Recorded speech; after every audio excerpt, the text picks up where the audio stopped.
Bienvenido, yo soy Alejandro y hoy veremos el tema de Big O Notation, este concepto bastante utilizado para medir la eficiencia de los algoritmos. Entonces lo que vamos a hacer es ver una presentación que nos permita entender mejor este concepto y, más importante, entender por qué necesitamos utilizarlo en nuestro día a día. Cuando hablamos de Big O Notation, normalmente pensamos en dos cosas. Primero, cómo es que esto funciona. Y segundo y más importante, ¿por qué necesito yo utilizarlo en mis programas o empezar a utilizar esto en mi día a día? Para poder solucionar esa pregunta, imaginemos lo siguiente. Vamos a crear un problema el cual necesita ser solucionado. Piensa que tienes una cantidad de archivos que necesitas pasárselas a un amigo. ¿Ok? Entonces ahora tienes un problema y necesitas buscar una solución para tu problema.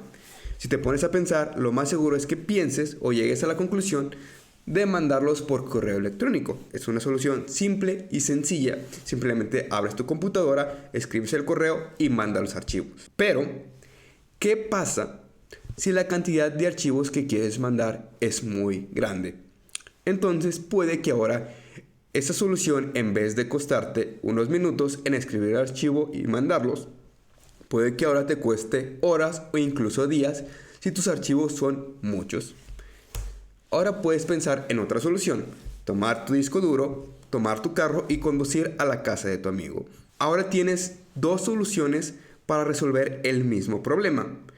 ¿Cómo identificamos qué solución es mejor? Ojalá existiera alguna forma de poder solucionar esto. Ahora no se escucha tan mal empezar a utilizar Big O Notation. Vamos a definir lo siguiente.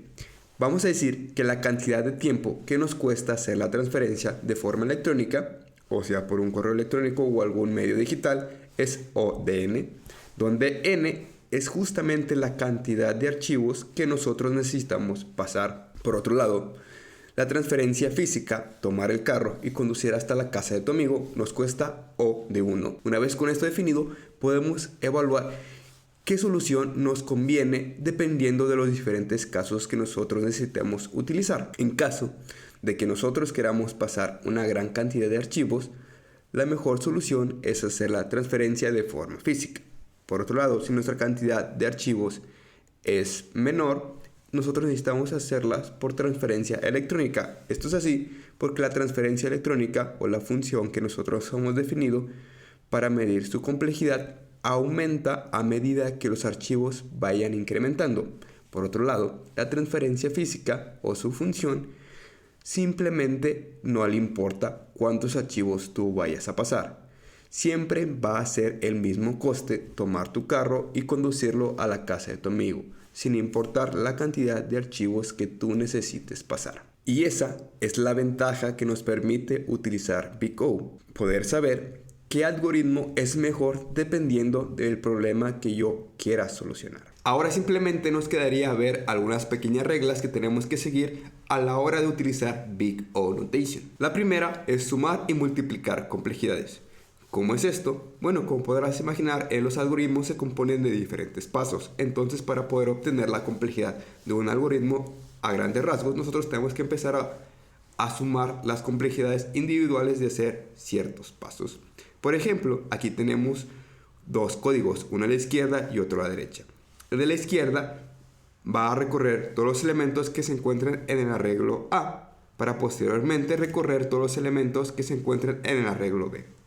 Entonces la complejidad total de este pedazo de código es O de A más B, donde A representa el tamaño o la cantidad de elementos del arreglo A y B representa la cantidad de elementos del arreglo B. Por otro lado, podemos observar que la sección de la derecha va a hacer una multiplicación.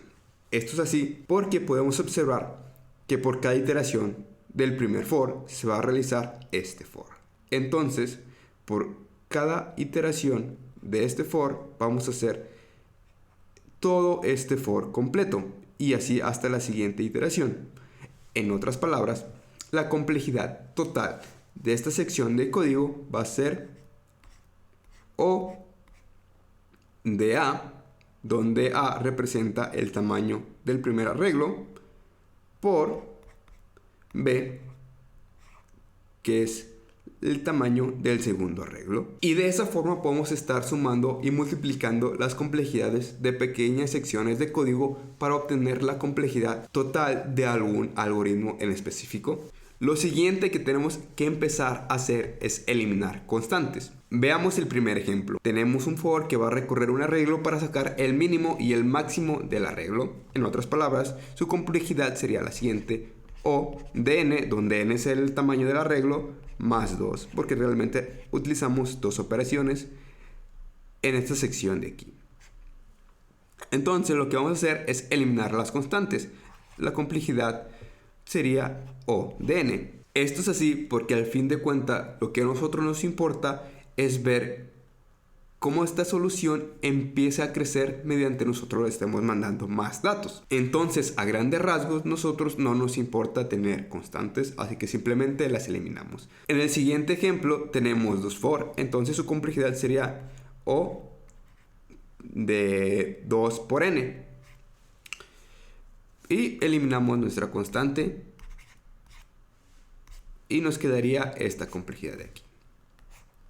También tenemos que empezar a eliminar los términos que no sean dominantes. ¿Por qué tenemos que hacer esto? Bueno, lo que realmente a nosotros nos importa es medir mediante las entradas qué tan grande crece nuestra complejidad. Entonces, como podemos ver en la tabla, a medida que las entradas sean muy grandes, siempre predomina los términos dominantes. Entonces, no nos importa a grandes rasgos tener tal cual definida una función de complejidad muy exacta. Por ejemplo, podemos tener la siguiente función. Por ejemplo, decir O de n al cuadrado más n más 1.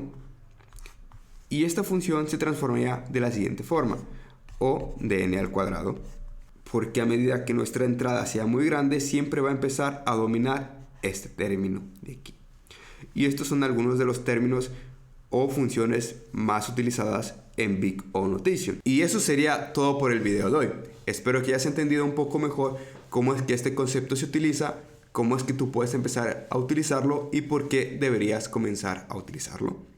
Y no se te olvide, suscríbete, es gratis, no te cuesta nada y así apoyarías a este canal.